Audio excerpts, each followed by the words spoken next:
Changing the fuel lines in a 318. So, what we have here is a 318 with the original fuel lines. Now what I've already done is I've already obviously got the fender pan off, I have the side panel here off, I have the hood and everything else off.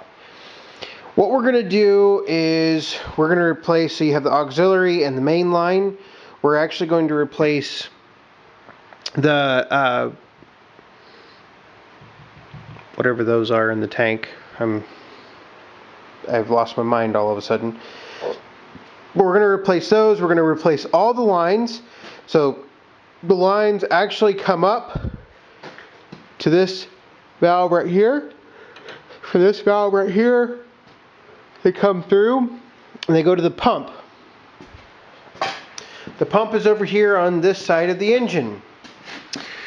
What will happen is there is a, if you can kind of see in there, I don't think it's all that great. But what we're going to do is we have to replace the line that runs from the crankcase, because this is a pulse fuel pump. Being a pulse fuel pump means that as the pistons, because this is an opposed twin engine, as the pistons go in and out, they create pressure or a pulse in the crankcase. When they create a pulse in the crankcase, that is what drives the pump to pump the fuel from the tank. So we need to replace all of these lines, both sides coming and going. We also need to replace the line behind this. Then we're going to replace the fuel filter, and we're going to replace the line running to the carburetor. Also at the same time, when we take out the ports on the tank, we will replace the lines in the tank, etc. So in case they've fallen off, I'm guessing they've fallen off. We'll clean out the tank really nice and good, or really well, and it'll be ready to go. That way, when we clean out the carburetor, eventually, the carburetor is not getting any types of trash or debris in it when we clean it out.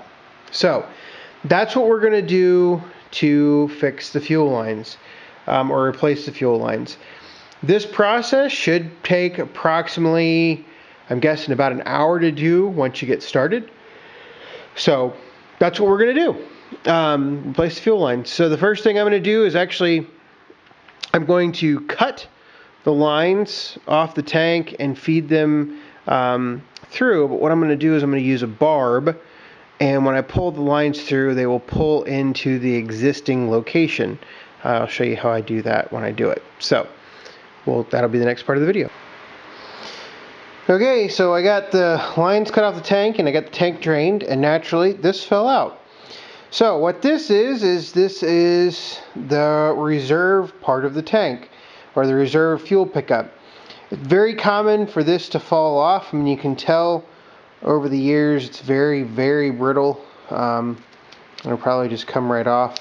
In fact, I may even replace this end here, this pickup end. So what I'm going to do is I'm going to go ahead and get the two ports out of the tank. I still can't remember the term for those. And I mean, you can just see I'm just pulling this apart. I just broke it in my hands. That tells you anything about these fuel lines. So a lot of this can be caused by water and ethanol and so on and so forth. And so all of this stuff that's breaking apart in my hand, you want to make sure that you get all of that off, or else if not, it's going to go into the fuel filter, and there's a potential that it could end up in the carburetor if it's small enough and plug up the carburetor, and then you're in for all kinds of trouble. So I'm going to go ahead and clean all this up, take the ports out of the tank, I'll show you that when I get done with that part, clean everything up, get the new port. I've got some new ports for the tank, and I'll go ahead and get those, get everything set up to do that, and we'll go from there. Okay, so I've cleaned up all the fittings for the tank. This would be right here would be the reserve fitting, and what happens is it has a fuel line about 10 inches long that connects to this piece right here. This was a little cruddy, really rusted piece that we pulled out, or that fell out of the tank when I poured the gas out. All of these were actually very rusted. You can kind of see some of the residual, the evidence of the rust right there. I would have a feeling you can see, hopefully it'll focus. You can kind of see the texture there of all the pitting. And then here is, it just took me a long time to clean these up. I ran them through took a wire wheel to them on a bench grinder. You can see all the pitting in that one right there. That's just from the ethanol and the water and the fuel.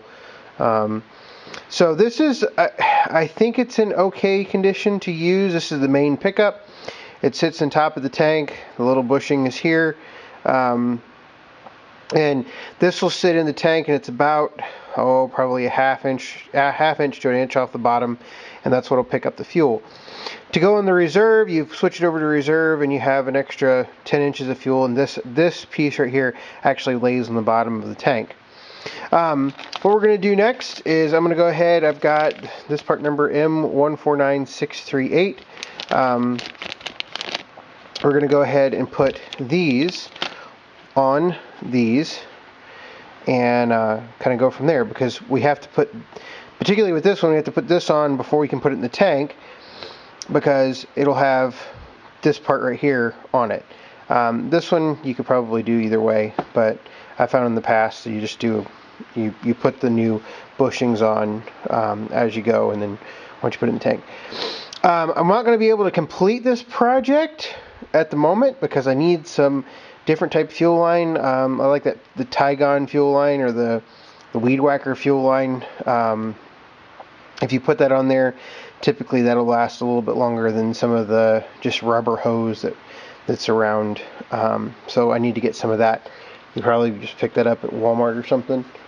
And I might not do that. We'll see how it goes. So the only other thing I have to show you is to kind of show you, this is the old one, and then I actually have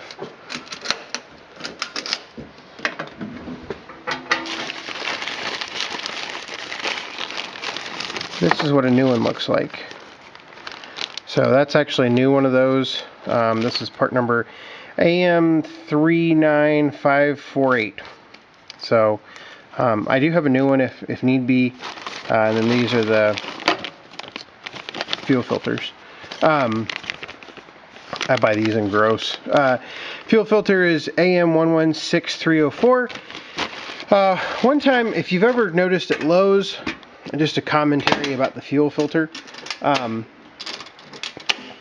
time I was at Lowe's and I saw them sitting on a shelf, and they actually had the fuel filters at Lowe's.